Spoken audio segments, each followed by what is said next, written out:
ओम नमो भगवते वासुदेवाय। आप सभी साध संगत जी का मेरे इस चैनल में खूब खूब स्वागत है।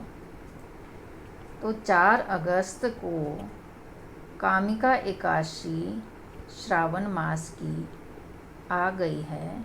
तो आप सभी को कामिका एकादशी की ढेर सारी बधाइयाँ। हर माह की तरह सावन मास में भी 2 एकादशी पड़ती हैं, एक कृष्ण पक्ष और दूसरी शुक्ल पक्ष में। सावन मास के कृष्ण पक्ष की एकादशी को कामिका एकादशी कहा जाता है।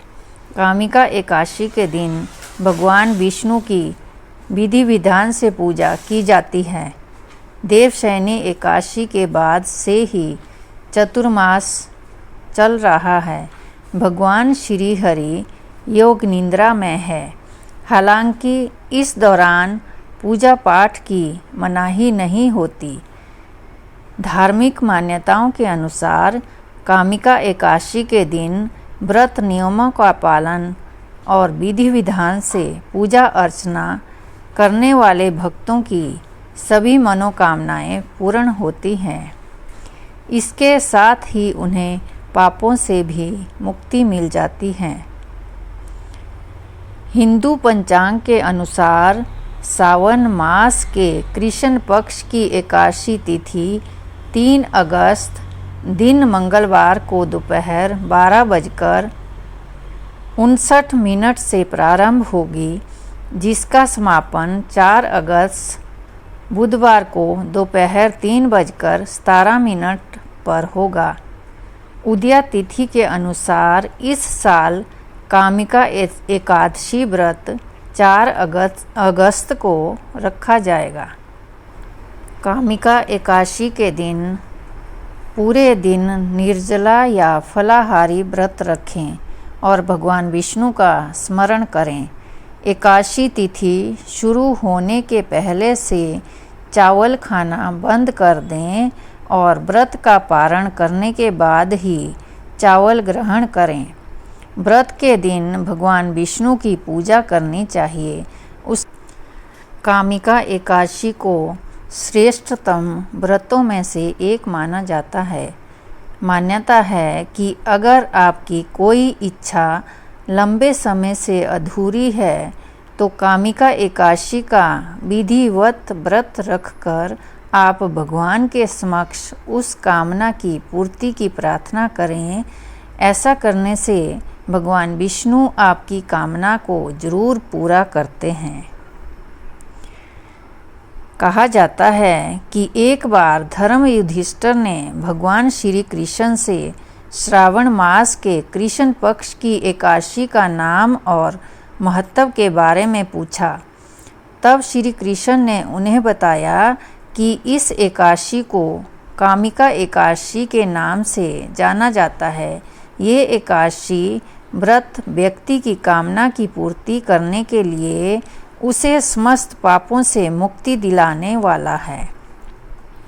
कामिका एकादशी का व्रत रखने से कोई भी जीव कुयोनि में जन्म नहीं लेता। जो इस एकादशी पर भक्त श्रद्धा भक्ति से भगवान विष्णु को तुलसी पत्र अर्पण करते हैं, वे समस्त पापों से दूर रहते हैं।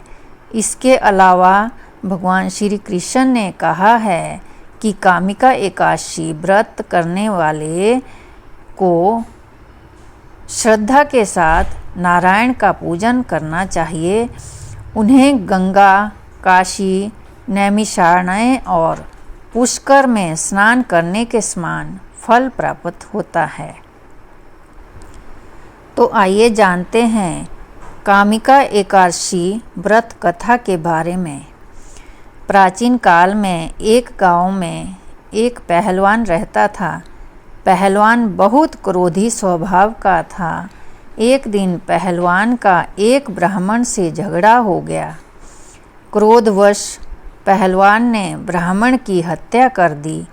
इससे पहलवान पर ब्रह्म हत्या का पाप लग गया। ब्राह्मण की हत्या का दोषी मानकर पहलवान का सामाजिक बहिष्कार किया गया। पहलवान को अपनी गलती का एहसास हुआ और वो इसका प्रायश्चित करना चाहता था। एक दिन उसने एक साधु से पापों को दूर करने का उपाय पूछा। तब साधु ने पहलवान को कामिका एकादशी व्रत करने की सलाह दी। साधु के कहने पर पहलवान ने कामिका एकादशी व्रत का विधि विधान से पूजन किया। एकादशी की रात पहलवान भगवान विष्णु की मूर्ति के पास सो रहा था। तभी अचानक से उसे सपने में भगवान विष्णु जी के दर्शन हुए। उन्होंने पहलवान से कहा कि वो उसकी भक्ति और प्रायश्चित करने की सच्ची भावना को देखकर प्रसन्न है। इसके बाद भगवान विष्णु ने उसे ब्रह्म हत्या के दोष से मुक्त कर दिया। वीडियो के अंत में मैं यही कहना चाहूँगी कि जैसे भगवान विष्णु जी ने पहलवान की इच्छा को पूर्ण किया, वैसे ही सभी भक्तों की इच्छा की पूर्ति करें। इसी शुभकामना के साथ अगर आपको मेरी ये वीडियो पसंद आए तो लाइक शेयर कमेंट्स ज़रूर करें और कमेंट बॉक्स में ओम नमो भगवते वासुदेवाय ज़रूर लिखें। धन्यवाद।